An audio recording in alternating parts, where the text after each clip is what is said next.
বুদ্ধবাবু এবং ক্রিকেট এই দুটো একটা সময় মানে মানে খুবই পরিপূরক ছিল, কি বলবেন? আমি আগেও বলেছি, তোমাদের চ্যানেলেও বলেছি যে আমি যখন ইন্ডিয়া ক্যাপ্টেন ছিলাম, যখন উনি পশ্চিমবাংলার মুখ্যমন্ত্রী ছিলেন, তো উনি খেলা পাগল মানুষ ছিলেন, যেটা আগেও বলি। পঙ্কজদার খুব ভক্ত ছিলেন। পঙ্কজদার পর তারপর আমি যখন খেলি তখন ওনার সঙ্গে আমার সম্পর্ক আরও ভালো হয়। খেলার প্রশ্ন, খেলার কথা, ইন্ডিয়ার খেলা, কলকাতায় এলে ফিরে এলে আমার সঙ্গে দেখা করতেন। ভালো খেললে ওয়ার্ল্ড কাপের পর, আমার ডেবিউর পর আরও সম্পর্কটা ভালো হয়েছে, প্রথম দুটো টেস্ট ম্যাচে সেঞ্চুরি করার পর। তাই আজকে ওনার কন্ডোলেন্স, আমি আসতে পেরেছি, আমার জন্য খুবই আনন্দিত, কারণ সম্পর্ক সবার ঊর্ধ্বে।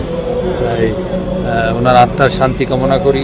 ওনার ওয়াইফের সঙ্গেও দেখা হলো, মেয়ের সঙ্গে দেখা হলো না, উনি ছিলেন না, ওয়াইফের সঙ্গে দেখা হলো। আশা করি তারা ভালো থাকবেন, আর উনি যেখানেই থাকুন ভালো থাকবেন। ইত্যাদি ইত্যাদি। আমি যে কথা বলে বক্তব্য শেষ করতে চাই, তা হচ্ছে এই কমরেড বুদ্ধদেব ভট্টাচার্যরা তারা সমাজে আবির্ভূত হন, সমাজকে কলুষমুক্ত করার লড়াই সংগ্রামকে আরো বড় পরিসরে নিয়ে যাওয়া। বুদ্ধদেব ভট্টাচার্যরা আবির্ভূত হন।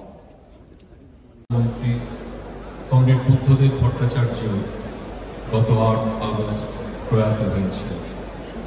তার স্মরণে ভারতের কমিউনিস্ট পার্টি মার্ক্সবাদী পশ্চিমবঙ্গ রাজ্য কমিটির আয়োজন চিত্ত যেথা ভয় শূন্য।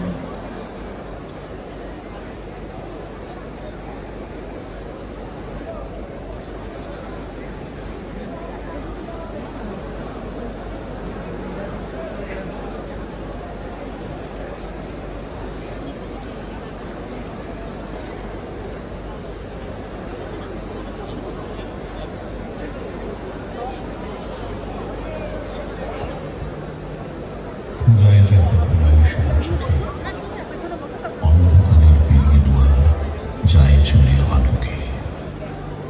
পুরাতনের হৃদয়ে টুটে আপনি নতুন উঠবে ফুটে, জীবনে ফুল ফোটা হলে মরণে ফল ফলবে। চলে গেলেন সিপিআইএম পলিট ব্যুরোর প্রাক্তন সদস্য, পশ্চিমবঙ্গের প্রাক্তন মুখ্যমন্ত্রী, নিবেদিত প্রাণ কমিউনিস্ট কমরেড বুদ্ধদেব ভট্টাচার্য।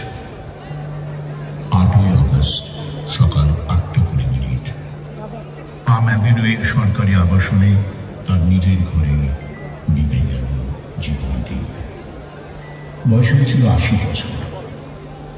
শ্বাসকষ্টজনিত অসুস্থতায় ছিলেন শয্যাশায়ী। চোখে গ্লুকোমাজনিত সমস্যায় ক্ষীণ হয়ে এসেছিল দৃষ্টিশক্তি। অব্যাহতি নিয়েছিলেন পার্টির পলিট ব্যুরো কেন্দ্রীয় কমিটির দায়িত্ব থেকে।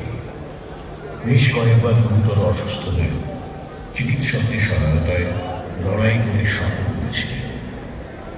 8ই আগস্ট পুরো শান্তি পেলেন তার চিকিৎসা।